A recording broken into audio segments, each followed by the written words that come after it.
Jean-Do, tu es professeur de self-défense féminine Oui, depuis plusieurs années et aujourd'hui, ensemble, on répond à la question de Boubou. Alors, c'est pas son prénom, c'est un pseudo.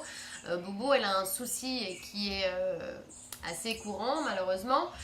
C'est que son homme, l'homme avec lequel elle vit, a tendance à être violent. Et elle a d'accord. très peur de se faire agresser. Elle aimerait savoir si apprendre la self-défense féminine et se défendre auprès de son mari est une bonne idée.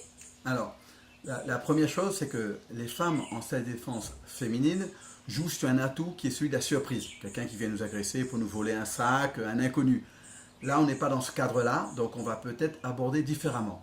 C'est-à-dire que comme c'était un homme avec lequel elle vit au quotidien, la surprise ne va pas fonctionner. Elle fonctionnera une fois, mais le lendemain, elle sera peut-être encore là. Si c'est une situation qui se répète, ce qui semble être le cas, elle sera encore là demain et après-demain et il n'y aura plus l'effet de surprise. Donc dans ce cas-là, précis, la self-défense féminine ne sert à rien.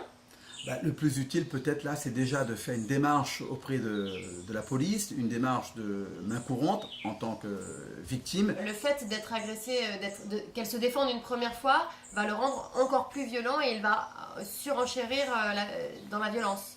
C'est le risque, le risque. En revanche, pour ce genre de femmes, parfois, après la démarche de réparation, c'est-à-dire au niveau de la justice, au niveau d'une thérapie pour le couple, pour l'homme, peut-être même par rapport à l'alcool, après, le fait de faire de la self-défense pourra développer son capital confiance.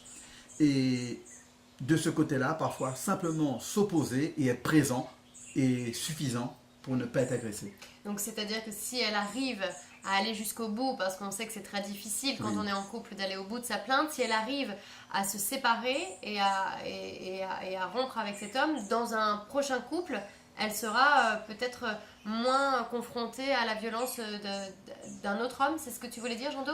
Ça va laisser des traumatismes, forcément. Et la self-défense va peut-être être une forme dans l'action réparatrice, bien sûr en complément d'un suivi psychologique. Elle va pouvoir aller chercher des solutions a posteriori d'une situation qui lui posait problème.